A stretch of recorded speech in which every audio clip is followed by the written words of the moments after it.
Hey, how you guys doing? Thought I would do this again since yesterday I had to delete the video. I said a few things in there that I didn't want public. But anyway, I thought I'd give you guys a warning this time and give you a chance to sit down. And I surprised everybody yesterday, but and I wanted to do it after Pete Thorne because sometimes I watch Pete and shoot, sometimes it goes for 2 hours. He might still be on. I don't know. But what you guys are always sending me information, comments, and giving me ideas. And I got a really good idea just today, and I wanted to share that with you as far as Hendrix studio tone goes. And I'll wait till a few more people get on. Can you guys hear me okay?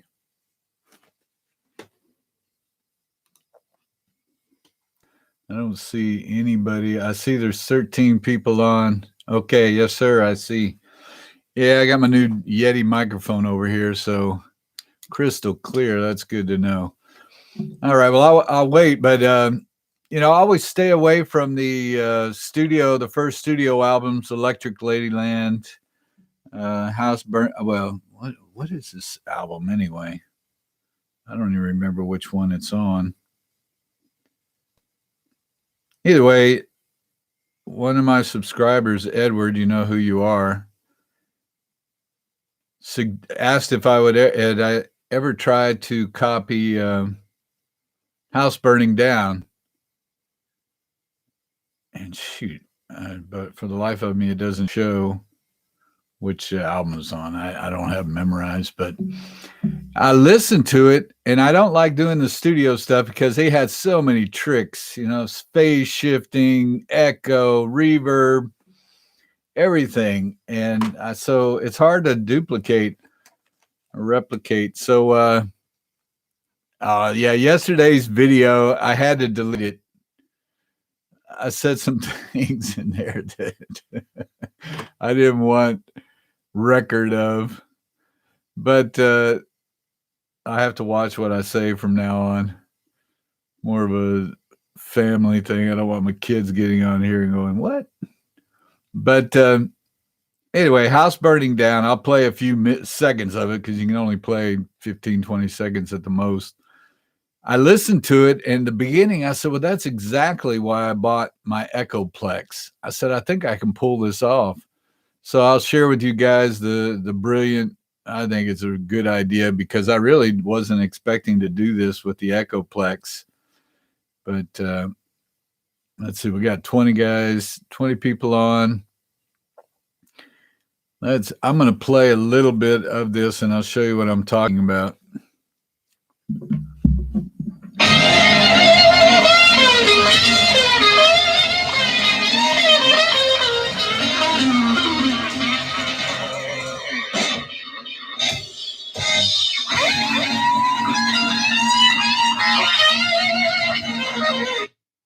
All right. That's echo, right? There's a lot of echo. And I'm actually going to need somebody in here working the echo. But what dawned on me, and I think I'm going to do it from now on, is I have those vintage reverb units, and I'm going to run the echo either in front of the reverb unit or behind the reverb unit. I don't know which one's going to sound the best. But once I realized that was an option, I think it's going to sound really good. Echo into, hey, Germany, how are you? Air. I don't know. I can't speak German. So I was just in Germany in June, the end of June. I loved it so much. But I'm going to have to wear my glasses here. House Burning Down.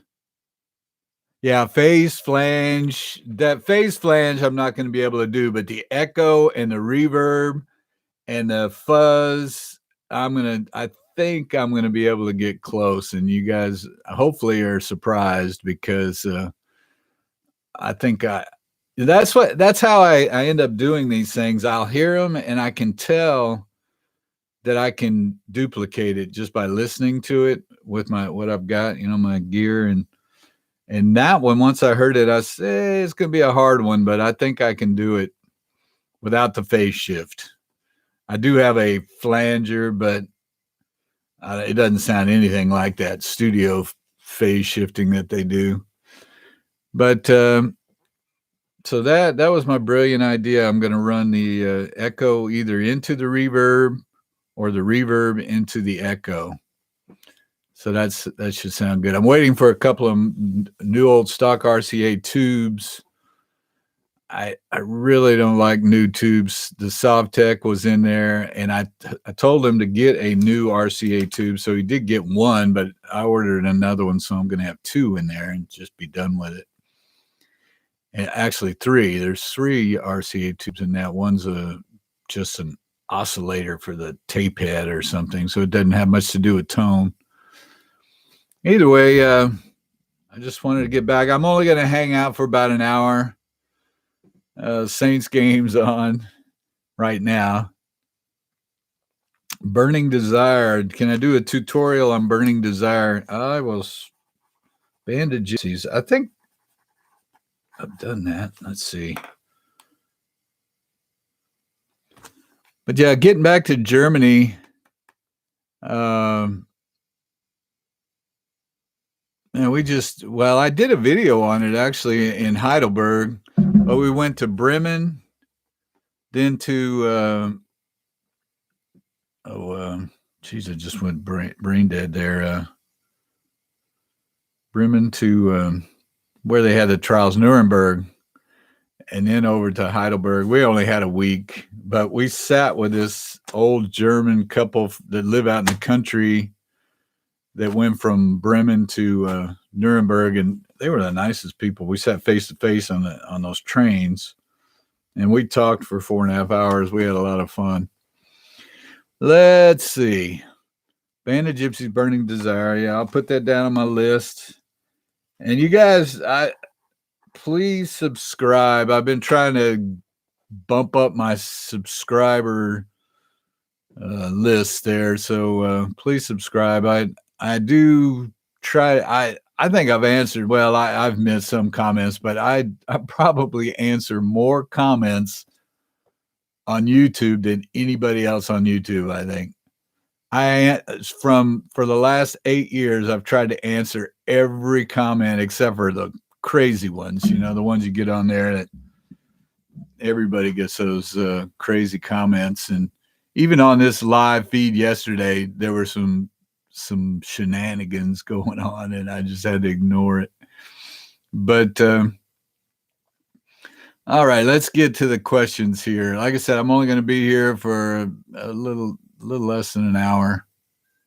Voodoo Child, the part toward the end where they go into the Native American Indian tribal sounds so huge. Yeah, and I know I don't remember the end because I was so obsessed with the beginning.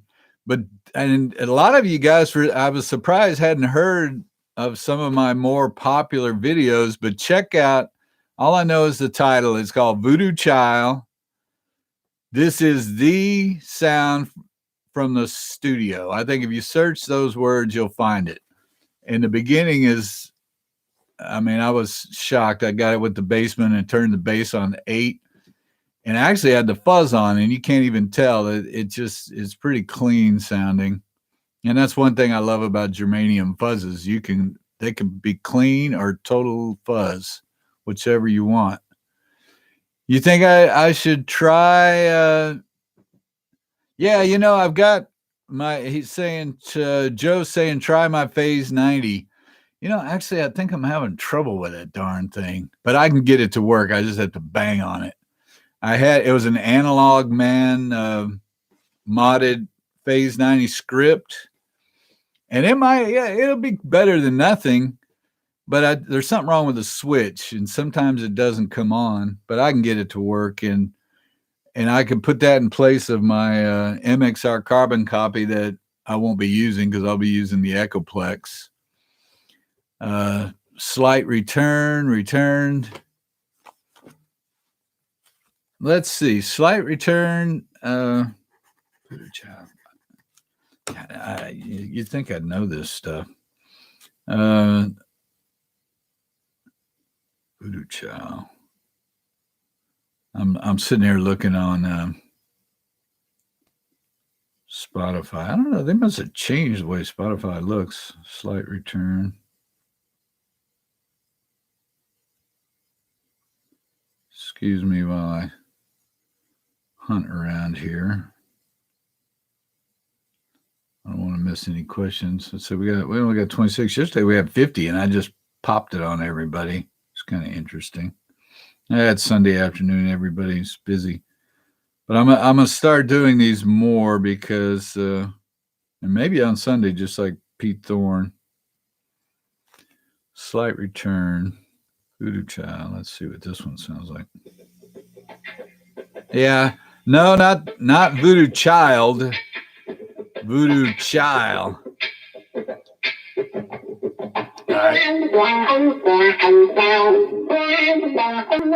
I gotta stop this thing. Are they gonna cut my video off? The Hendrix police are really tough. The toughest in the business, I think. So no, I'm talking about Voodoo Child, which every time when I was young, I'd hear that song. I said, what is that sound? That is the coolest guitar tone. And they just went in there after a party from being out all night in New York, cranked up a basement amp, and he did this. And listen to that sound. Now, if you listen to my video, it sounds almost like this.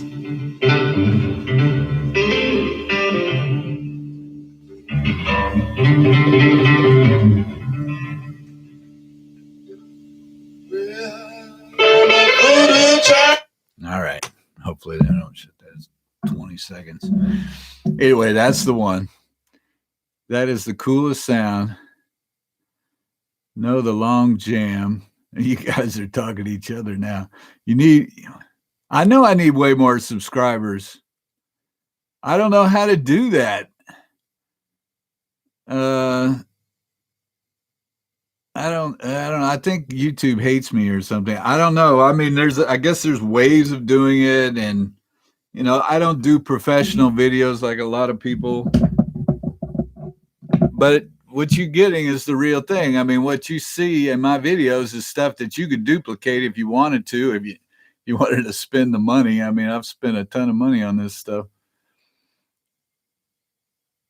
Yeah, Keegan. I know. I spend a lot of time talking with you guys. I mean, I'll look at amplifiers, say, well, I want to buy this basement, and I'll help them, analyze it. They'll send me pictures of the circuit, and I'm not a super basement expert, but I've looked at enough of them where after a while you just can look at it and say, okay, that's pretty original, and then you can kind of figure out real quick if it looks good, if it's been butchered.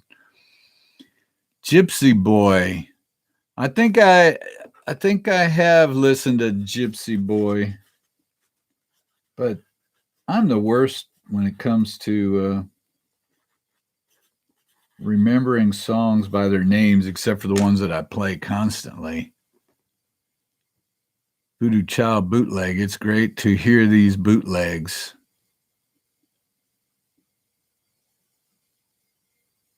Yeah. Well, Voodoo Child, I'd read, and this is what's crazy. Wikipedia has a whole description of Voodoo Child, and that's where I got all the information about the party and everything else. That they had done quite a few takes on that, and then the outtakes they put on that blues album. And if you listen to them, they're not near as good sounding as the one they put on the album. Tutorial. Benjamin wants a tutorial on Olympic studio version, Little Wing. Bold as Love, Olympic studio. Yeah, it's a funny thing with Little Wing. Now, see, when I get these long lists, I mean, sometimes it takes me weeks working on these songs because I only have a few hours a day to sit there and do it. But So yeah, if I get a list of more than 3 or 4 songs, I'm probably a month or 2 out. But Olympic Studios, yeah, it's funny. Little Wings, kind of the song that started it for me. I was in that band, the last band I played in, and everybody, hey, you know Little Wing? I said, no, I've never learned it. And then I started saying, why did I never learn it? So I was determined finally to learn it. And it was actually the song that kind of kicked off my confidence that, hey, I can actually play some of this stuff. I grew up with Hendrix. I was 12, 13 years old when he first came out. And, my grandparents thought that was devil music. I'd be sitting there listening to it, and they'd be looking at me going, oh, no, what's happened to this generation? And so I grew up with that stuff. But after all 40 years of playing, I never wanted to tackle it. I said, there's no way anybody can play like that. I don't even want to attempt it. And then after Little Wing, I said, well, maybe so. And then I just kept going from there. And then I started seeing more of how Jimmy does things. And that's why I love, digging into every song so deeply, because it's almost like he's smiling at me, when I sit there and look at what he's doing, and he's saying, yeah, can you believe I did that? And I go, why would you do that? Because I could, that was pretty much it. There's a few videos on here. Raphael, yeah, I've got about 10 videos on here. My Train and Coming is my favorite jam. I probably who knows how many. Let's see, I've got 740 videos. Probably half of them should be erased or deleted, but I leave them on there. Try Mastermind live at Woodstock. Who's Mastermind? Oh, thank you, Sam. Sam said I'm the man. I don't know what Mastermind is. That's what I tell you what. I get so many tips and ideas from you guys, and that's why I look at every comment, answer every comment. I try to. Yeah, and getting back to Little Wing, Stevie Ray Vaughan versions, and most everybody did Stevie Ray versions, or his version, and I started going, maybe these guys don't even know that Hendrix did the song to begin with. So I said, I always go back to the original. And, but I mean, Stevie did it, amazing job. But Stevie too. Jimmy, that one, Voodoo Child on a basement amp. You guys look that up. Just Google Voodoo Child and look up the Wikipedia answer, and it's pretty interesting. I mean, Noel Redding stormed out all pissed off. That was the time when he was about had it with Jimmy. He's about ready to quit. And speaking of Jimmy, they, if you guys have Access TV, they always have, guitar documentaries of guitar gods. And they had one today I was watching about Jimmy. And it's amazing. They show a picture of him in his suit with the black group in New York playing as a backup, a rhythm guitar player. And then they show 3 years later of him in his white suit playing Woodstock, the highest paid rock star of all time. 3 years. He went from playing backup to the Isley Brothers to Woodstock in 3 years. I mean, it was a gift. It was a gift from God. That's all you can say. And let's see. Okay, Little Wing, Millsap rules. Thank you. Andy Aldort. I think I've watched him. Yeah. Yeah, he does some. He's an older guy too, I think. I think it's the same guy. He does lessons and stuff online. Do the whole Ladyland album. That's what I said. There's too many tricks in there. It's gonna take me probably weeks to figure out this house burning down intro. That's just the intro.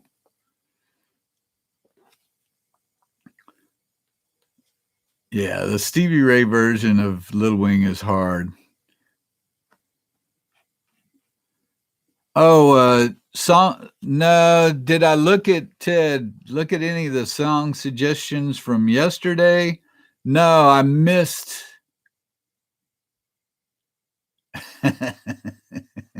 Somebody doesn't like Noel Redding. Yeah. I mean, how could you be that dumb to not want to stick with the greatest of all time? You know, and then even today, you see him, he's an old man, and he still seems to be in denial. I saw him playing some Hendrix with some guys. You know, he's about 70 something, and he's still complaining. I go, God, what the? How could you end up like that?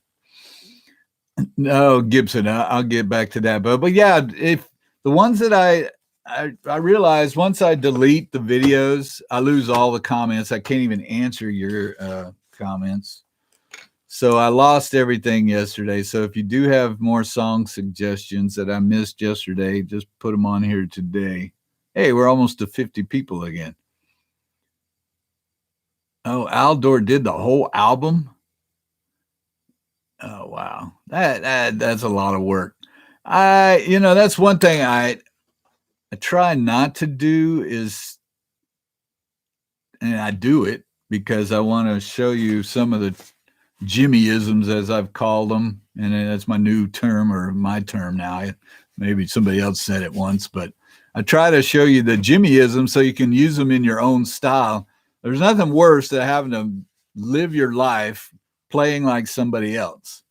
So just take all this stuff and then go do your own thing somehow.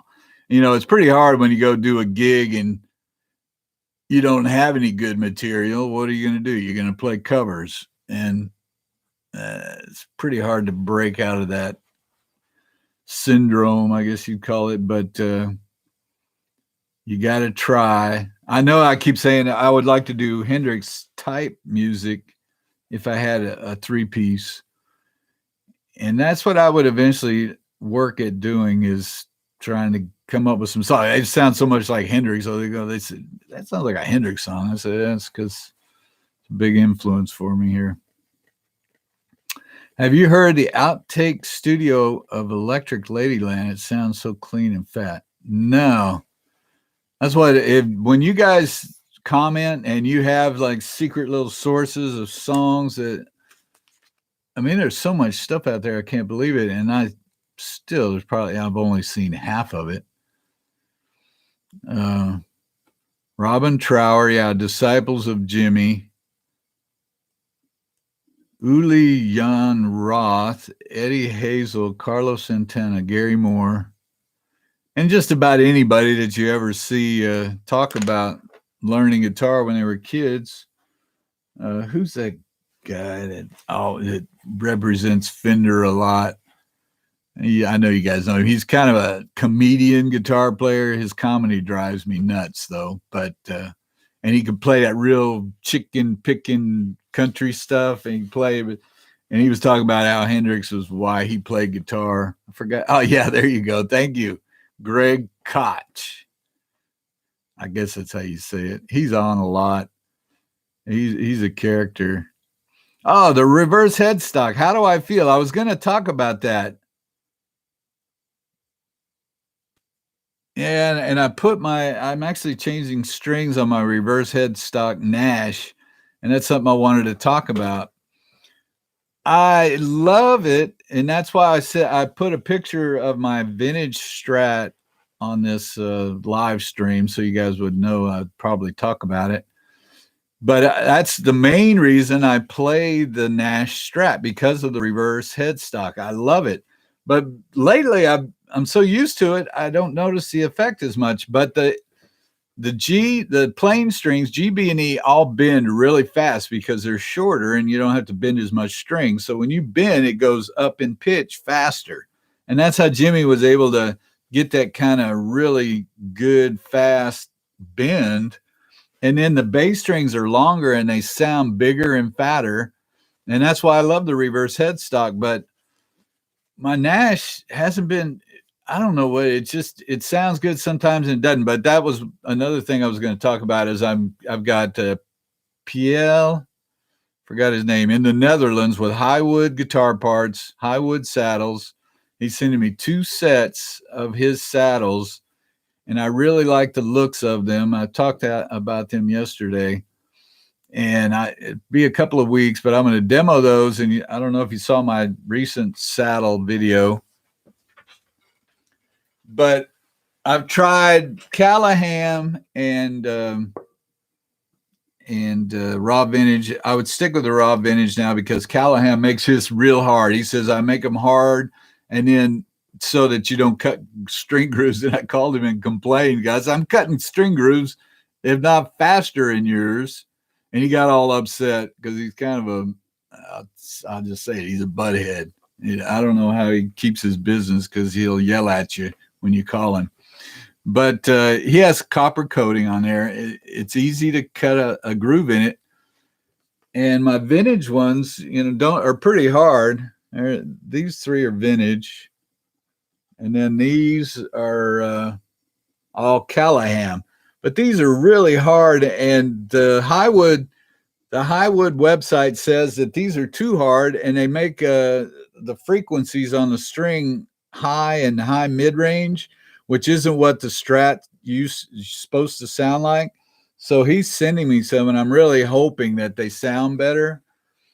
And I'm going to put them on the Nash, and I hope it fixes that Nash, because right now I have the Goto original saddles that came on it, GOTOH. And I'm pretty sure that those aren't the greatest things in the world. They're definitely not good as raw vintage. And I've left them on there because I don't have any new ones. But I'm going to put the Highwoods on there, and I hope it helps a lot with the tone. And let's see, what were we talking about there? Upload originals. So let's see. Oh, the reverse headstock. Yeah. So I'm gonna get that thing. The E, I don't know which. Oh, the high E is slacker. It's just easier to bend. Yeah, it's hard to explain, but it is because of the string length that makes it feel different. And I'm tempted to try, instead of a 26D now, the Hendrix gauge, I might go to a 24. For some reason, the 26 doesn't feel like it should be in there. And if you had a 24, I think it'd make even bending the G even that much easier. So I might try a few 24s, and I'll let you know how that goes. But the reason I was showing this guitar is I broke a string on the Nash Strat, and I play it because it is reverse, and it sounds good usually. And I've had some of you subscribers say, man, I think your vintage Strats sound better. And then at the time they told me that, I said, yeah, I don't really know about that. I like the Nash. And once I broke the string yesterday, I pulled this thing out, and I said, they're right. This thing just has a soul to it. And, these are Abigail Ybarra's, just these 2. She wound them in 64. And, people requested her back then. Even I think Hendrix did. So, and this one is a Z something, or no, EZ or A. Yeah, and they stamped their initials on the pickups. This is AY, and I never have figured out who EZ is. I wanted to say maybe Eric Zapata or Erica Zapata. I don't know if she was a winder or not, but I've never been able to find that. I'm sure somebody knows some of the other winders that were there back in the 50s and 60s. But this one's real weak, but it sounds so good. When that's what was so fun yesterday, with the amps being so powerful and sometimes almost too bright. You put this mellow thing on there, and it just is a perfect match. And that's the beauty of the vintage guitars. And it really, the tremolo on this thing stays in better tune. It's just the perfect guitar, and it's such a beat up old piece of junk, but I love looking at that old shiny alder from just wear. You know, you can see. You guys are getting a first-hand look at this old thing. And it's surprisingly, this is actually a Callahan block. That's why it looks a little newer. It's a Callahan block of all things. And I don't know if you guys know, but let's see if you can see. This used to be originally a Lake Placid blue Strat. You can actually see it right here. See the Lake Placid blue? And back in the old days when Clapton was playing Blackie and maybe even Gilmore, I think he had a black one. I guess they decided black was cooler, so they spray painted this thing black. And this thing's got battle scars all over it. Where's that one I just saw there? Oh, this one right here. Where am I? Oh, I'm on the. Yeah, this one right here. If you can see that, it's a microphone. If you look at it, you can see microphone screen. See that? Anyway, this is a great guitar. It's got the script. It's kind of torn up even a little bit. Dropped a microphone. One day I dropped the guitar on stage and the mic came out of the mic stand and it hit the back of my guitar. And it's funny. All right, I'll get back to the questions here. We got another 30 minutes. Love the reverse headstock. Jimmy's live at Berkeley concerts. Yeah, has the best live tone and is the only concert I know that he plays in E standard tuning. And that's why I don't listen to it, probably because it's in E and it drives me nuts. Even though, no, I do listen to it and I'll adjust, but when he plays an open E song and I want to pick it up and pick it out, pick parts out of it, then I have to tune my guitar to E. And then I have to adjust the the tremolo springs and everything. It's not that big of a deal. I'm just lazy. Okay, but yeah, no, I like those concerts. When they are in E, I shy away from them because I play along with all that stuff most of the time. Like Machine Gun, he's got some in E flat, got some in E. I just do all the E flat versions. Play with those. Yeah, I know a lot of you guys send me messages on what do you think of the reissue Bassman. I'm starting to think more or look at them in a better light. You know, they're printed circuit board and it's not very dependable. And you hear people say, yeah, my amp crapped out. Well, these old amps, I mean, this 50, 60 years old and they don't crap out. And if they do, I can just take a soldering gun and fix the darn thing if I know where the problem is. But the PCB amps, not so much. You have to take them back to Fender usually, or somebody that knows how to fix PCB boards.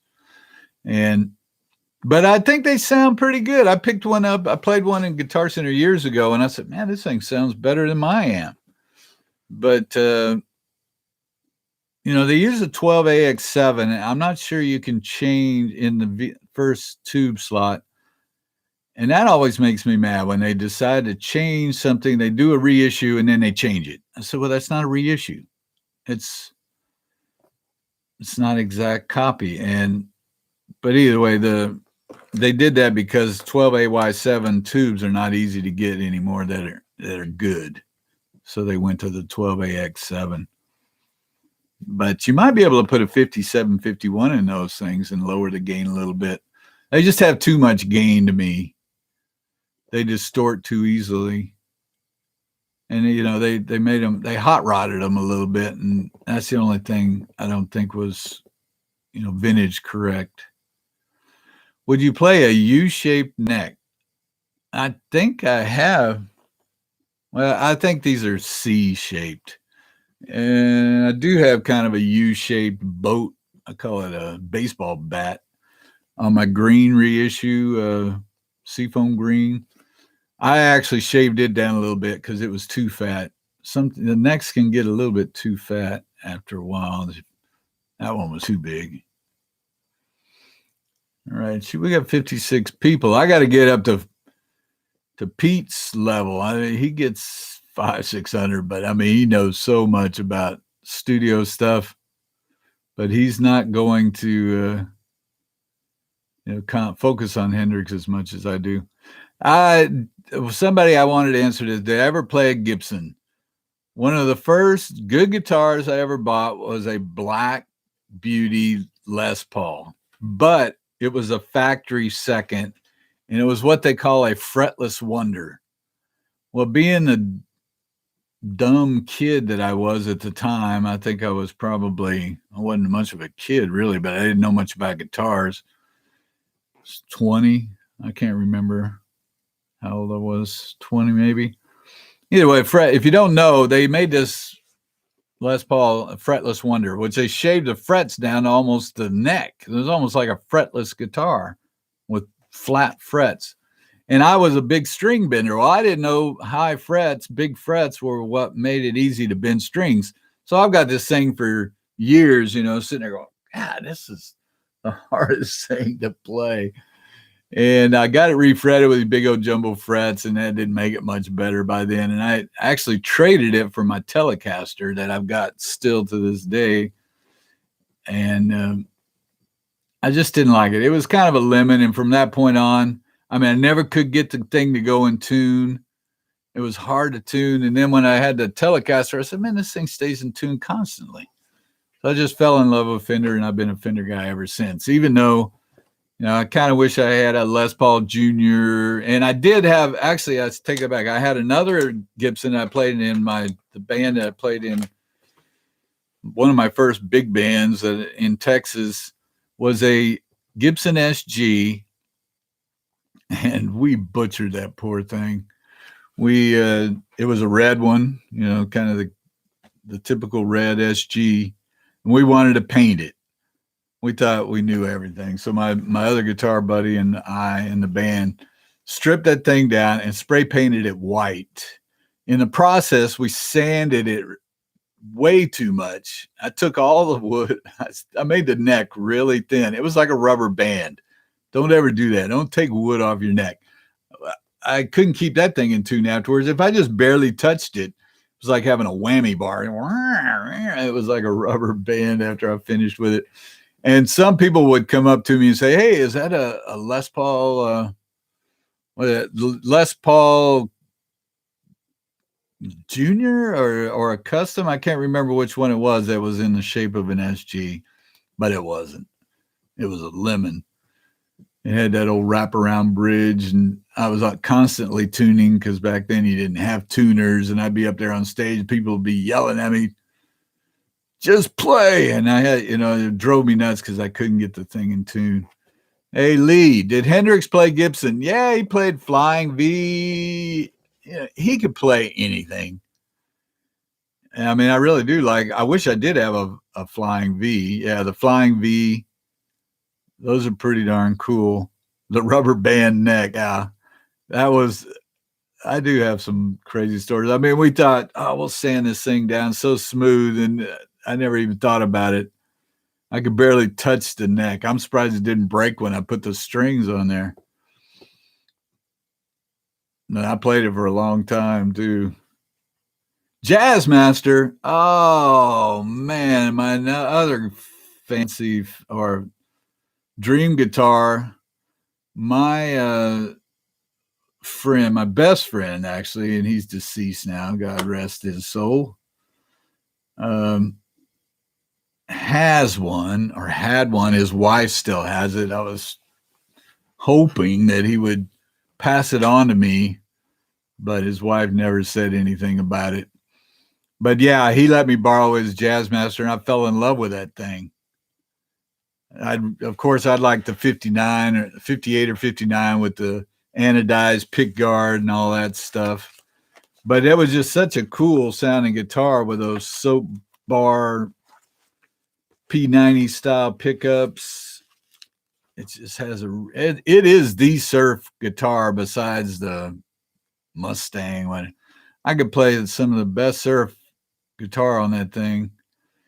And it was the most comfortable guitar I've ever played. It's like a Strat body, but bigger.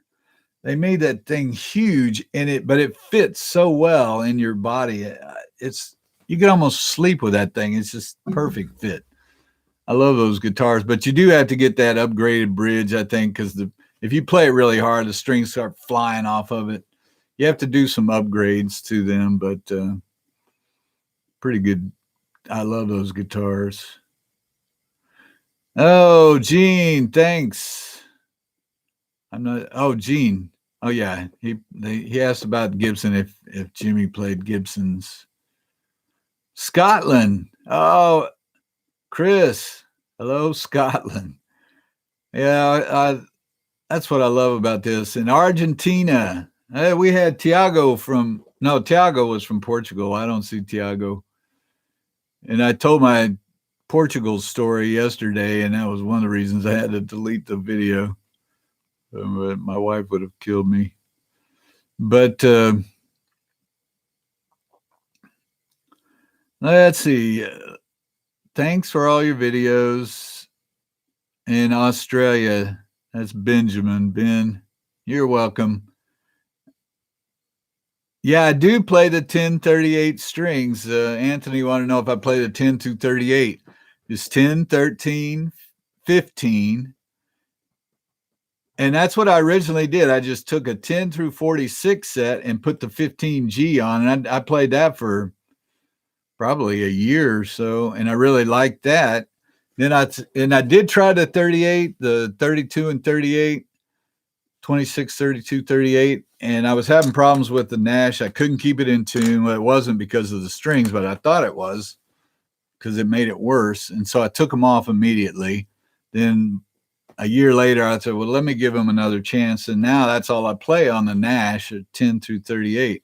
But I think I might change the D to a 24 because the 26 is standard in a 10 through 46 set.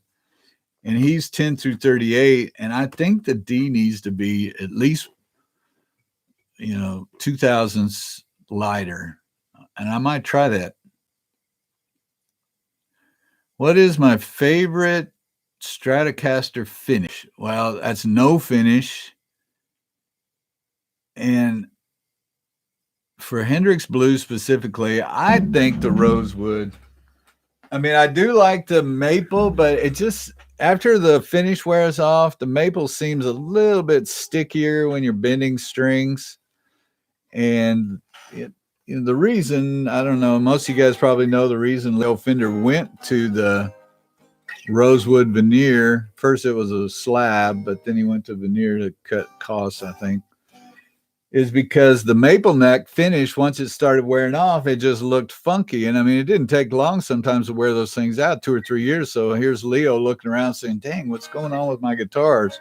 So he went to the rosewood so you couldn't see the wear. But I think I prefer the rosewood. And I see Jimmy played a lot of rosewood too. In finish, beat up. I hate finish. I don't like shiny guitars. The thinner the finish, the more you're going to hear the guitar wood. And that's why the nitro was so important. It was hard and thin. And the new nitro is not exactly the same, but they get pretty close. But thin, beat up. That's why I like relic guitars, relic amps. They just sound better to me. Oh boy, here we go. Hello, Jean from France, or he's French. That doesn't mean he's in France, I guess. Brazil. Hello, Brazil. And greetings from Germany. Yeah, Frankfurt. I went to Frankfurt. This was in June. A friend of my daughter's friend got married in Bremen, and we had a blast. So now I've been to weddings in Italy. I've been to weddings in Madrid and weddings in Germany. And two of them, Italy and Spain, were my own daughters, if you can believe that. They are all so much fun. I highly recommend going to a wedding besides an American wedding. American weddings are fun too, but they last 2 or 3, 4 hours, maybe if you're lucky.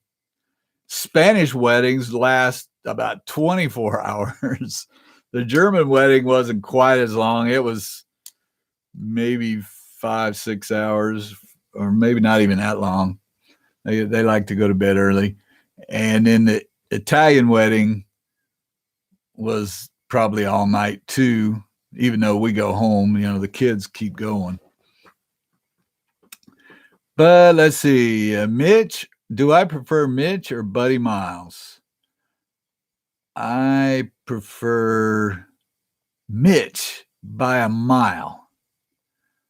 Buddy Miles sounds like he's trying to bust a hole in the snare or something.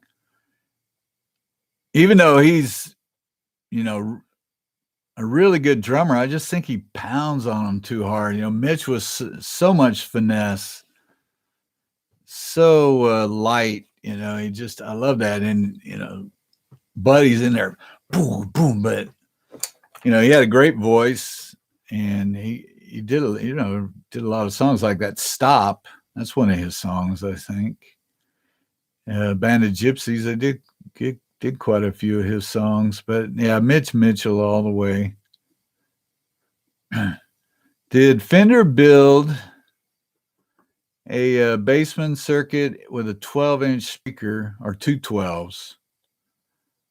Well, yeah, it's the later piggyback Bassman. All of them, I think. Like my blonde piggyback, that's a 64. That it has a 212 closed back cabinet. Those were shoot, I forgot what kind of.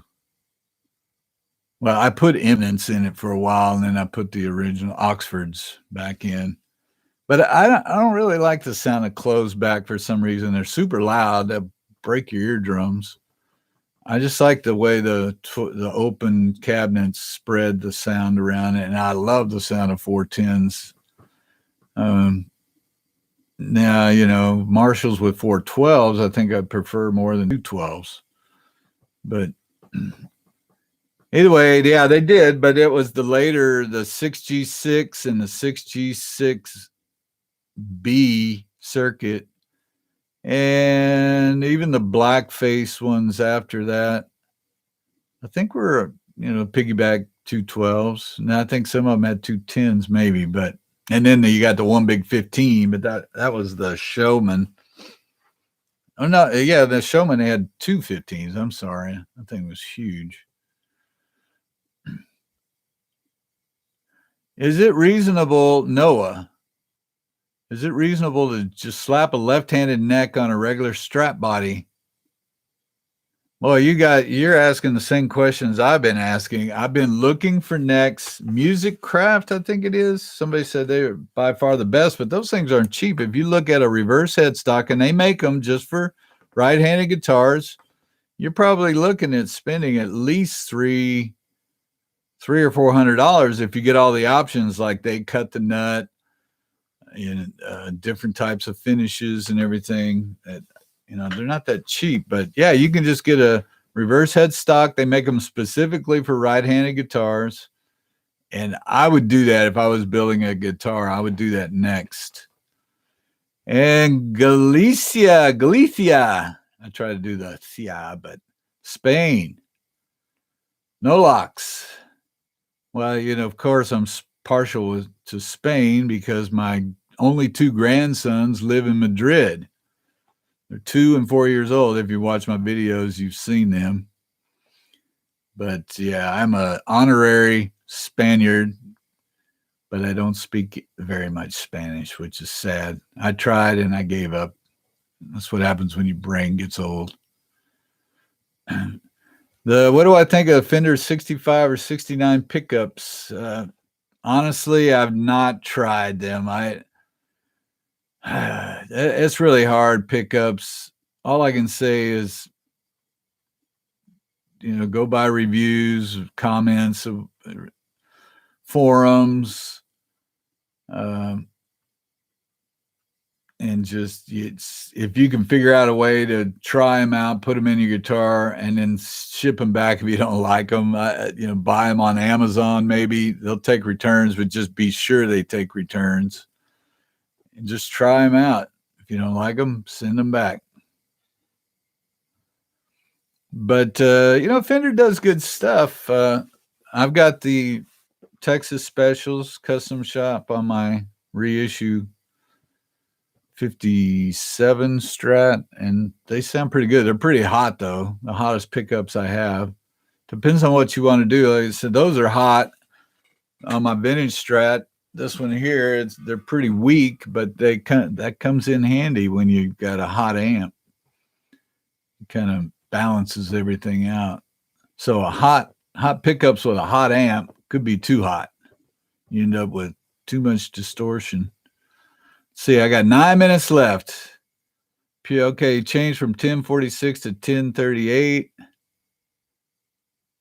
Have some buzz. If this is because of string, change your neck relief to at least 12 thousandths. Fender factory spec is 12 thousandths, which I thought was too much, but it covers the lighter strings. Try that first. Raise your saddles a little bit, 4/64 to 5/64 at the 17th fret, from the top of the fret to the bottom of the string, just in playing position. Get you one of these. Best thing I ever did was this Stumac string action gauge. Stumac has a ton of stuff if you guys aren't familiar with it. It's kind of expensive, but you can do all kinds of measurements. This is all 64s. It's a real handy tool. Sometimes I use in one of Dan Earlywine's books, I think, How to Make Your Electric Guitar Play Great. It has a whole sheet of plastic. What do they call these? I forgot what they call these things. It's for the 9.5 degree radius gauges. Thank you. And the vintage guitars have 7.25 radius, and then the Nash has a 9.5 radius, which is a little flatter. And I actually think the 7.25 is a little easier to play for me. Our speakers are most of my speakers are Alnico, at least in the bassements, the tweed bassements. Yeah, they sound better, I think. I never had ceramics in there, but I do have ceramics in my super reverbs, and those sound good too. I mean, the good things about ceramics are they're about a quarter of the price. Alnico is really expensive now, so a lot of people just can't afford those things. But if I had a preference, I'd probably always try to get the Alnico. Rome, oh my goodness. Hello, Gian. What do I think of Roger Mayer's effects, heritage regarding Jimmy's sound? Oh, I don't know. I've never tried Roger's anything that he made. In other words, making that spaceship Octavia thing that he's got looks interesting. And you would think his would be the end all for Jimmy's sound. But they don't seem to be that popular. I don't know why. Hey, and so I don't know a lot about Roger's effects. I see Matt's on, and I was gonna comment on Matt's video. Matt's got I don't know how he gets all these guitars and amps, but if you know Matthew Scott, he's always got a new guitar and a new amp. But I did see that you finally got your basement. I looked at it. I said, man, he stole my basement. The tweed on that thing looked exactly like my basement. Let me know how you liked it. If you had to have any work done on it, you know, there are some things you can do to those things to make them a little cleaner sounding if you don't like early breakup. First video that you saw, this is Chris, was a Hendrix tone test on a tweed bassman. It's probably the best tone I've ever heard. True holy grail stuff. Thank you, Chris. Yeah, that's kind of what started it. I mean, I was originally started this channel to help people learn because I didn't know anything about bass or, I mean, amp maintenance or mostly maintenance. I bought these amps and I was having problems with them. I didn't know an amp tech, and I'd heard horror stories about amp techs. If you didn't know what you were doing, you'd take your 59 tweed to them and they would say, oh, you needed all new capacitors. And they would strip out all the good Astron capacitors, put all these orange drops in there and give the amp back to you without giving your old parts back for the uninitiated with bad amp techs. So I'd heard all these stories and it scared me to death. So I had to learn everything myself. And I'm proud to say that I read books. I called Gerald Weber. I had another friend. It was an eBay amp seller that helped me tons. And they would just walk me through some of the repairs. And even Area 51, my buddy who builds the Alienist and the Wah-Wahs, used to work at Hendrix in Texas. And he's an amp guy too. So make friends with guys that know a lot more than you, and then you can pick their brains until you learn it. But I had to figure out how to work on these things, and I know Matt's been trying to figure out how to work on amps, and it's not hard. I mean, cap jobs are pretty easy, and you can save yourself a lot of money, probably $100 a pop. But my biggest deal is I had so many amps, I'd run back and forth to an amp tech. I'd be there every other day. You know, I'd have gone crazy, so I had to learn it. It's not that hard on point-to-point old-style amps. That's what they were made to be repaired and serviced. Yeah, the Made in Mexico. What do I think of the Jimmy Strat 2015 Made in Mexico? I don't know. There's so many Strats that they came out with. Jimmy Strats, I can't keep track. Generally, I don't know. I don't think they're that great, but I know they probably had a few because you'd have to probably search forums and find out which ones are the best. I don't really know personally, but they may have made a few, but they do something different every time. They'll make a right-hand body with a left-hand neck and then the reverse tilted pickup. I don't know, just make it reverse. That's why I said the only way I can get an authentic one is to buy a left-handed guitar and just flip it over. And that's what I did. And then the Nash is really nice, but they're, you know, $1,800 or something like that.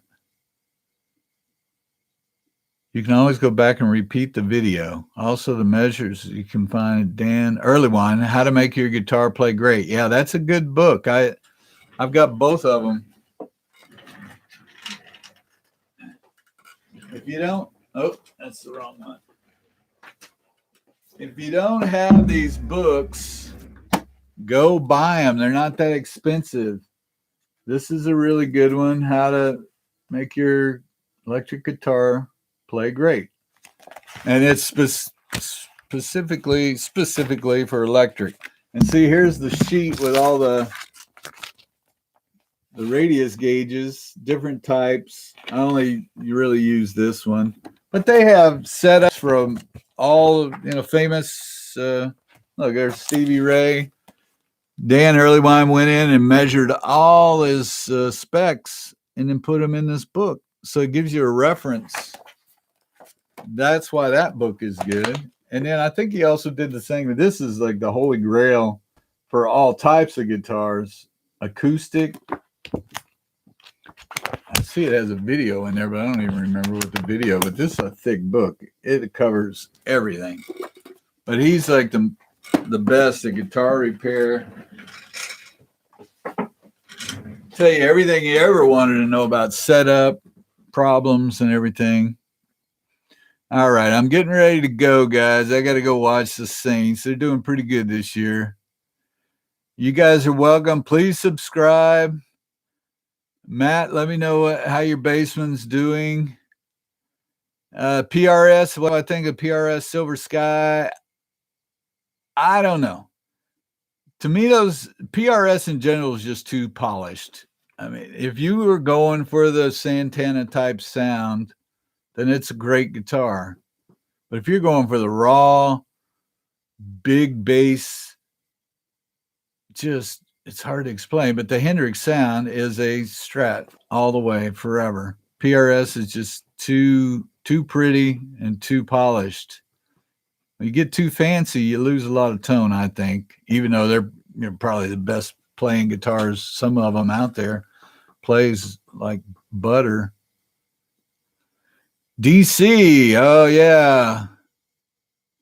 Work on compared to blackface circuit. 5F6A is simple to work on. Yeah. That's, to me, the simpler the better. That's why the tweeds sound better, because they were simple. Then they said, okay, let's add reverb. Let's add tremolo. Oh, geez, we got to add about another 6 foot of wire. Got to add about 3 more tubes. We got to add, different this, different that. And then all of a sudden you're losing tone. So, but the basement's not for everybody. I mean, shoot, the blackface are a whole nother sound that is just as good, just different. I love those things. I mean, I'm looking at 2 super reverbs and a vibroverb right there.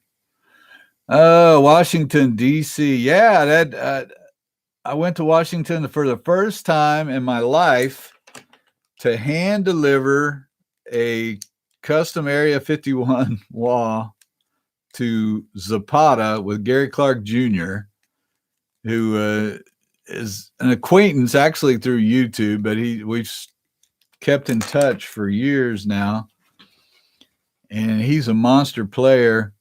But he was having problems with wah, and I said, well, shoot, I'll just bring you one, because I said, you give me that concert, you get me on stage. I want to get on stage, but it was a huge concert with Joan Jett and the Foo Fighters. It must have been about 20 bands.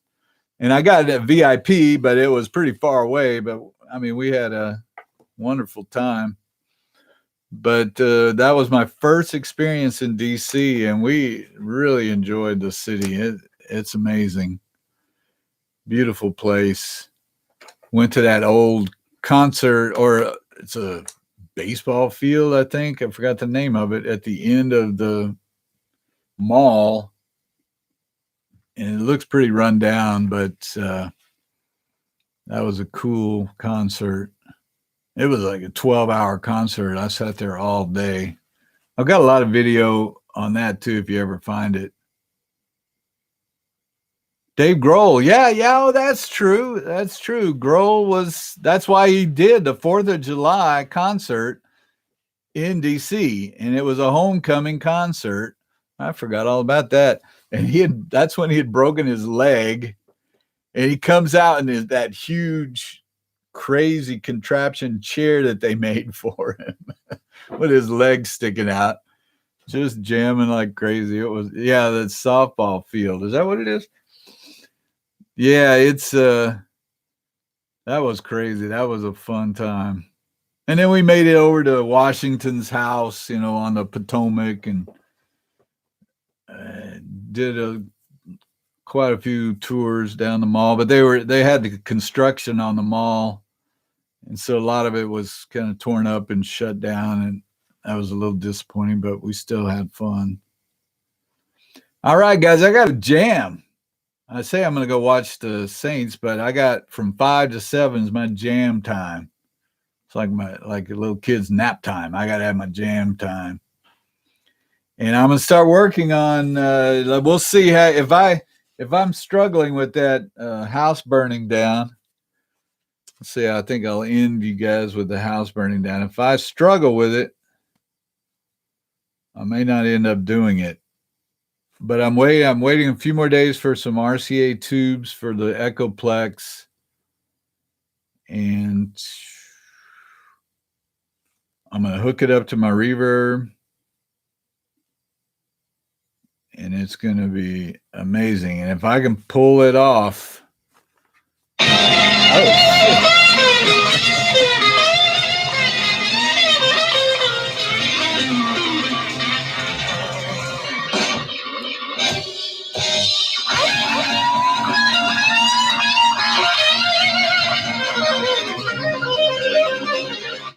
Yeah.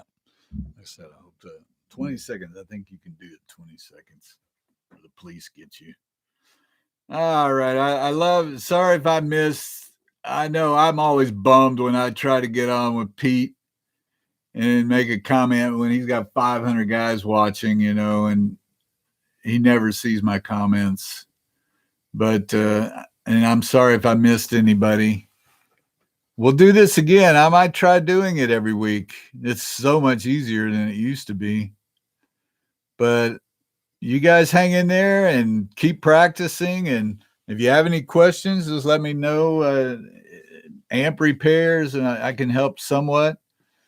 They do have a lot of books out there too to help, Gerald Weber and others. But I got to go actually change the strings on my Nash right now. I think I wore them out. But next time, hopefully, I'll have those Highwood saddles on there, and I hope they sound good. Let's see. Let me make sure I didn't miss anybody. Later, I'll talk to you guys. Springfield, Virginia.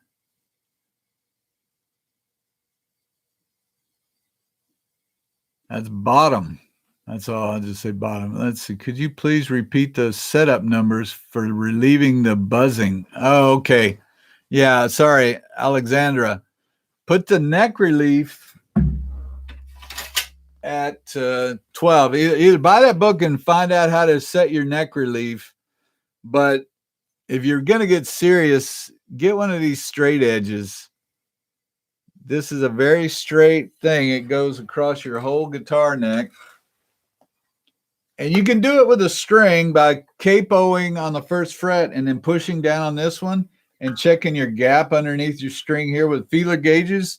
You also need your feeler gauges. You need these gauges, that different thicknesses. So you take this feeler gauge, the 12 thousandths, 0.012 inches.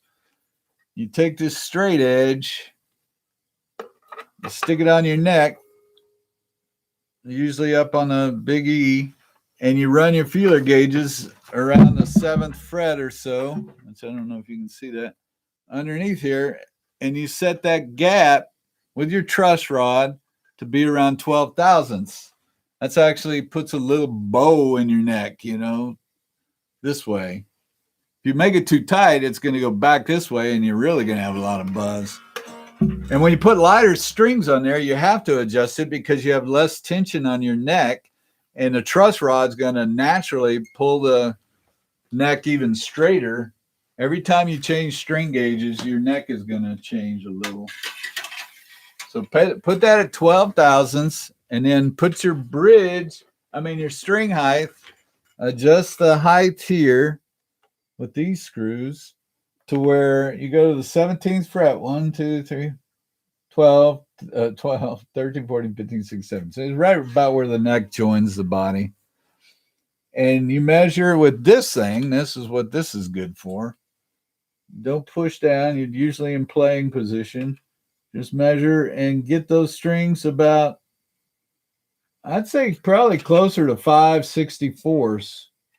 5/64 all the way across, and that'll actually automatically set the radius of your strings to match the radius of your frets. 4 to 5/64, and you probably won't have a lot of buzz after that. All right, you guys be good. Oh, you're welcome. We're gonna do this a lot more. I'm gonna shoot for 500 people and let's say 10,000 subscribers, maybe 15,000. I gotta set my goals. Let's do it 20,000. I need 20,000 subscribers. All right. You guys have a good week. Don't work too hard. I'll talk to you later. Bye.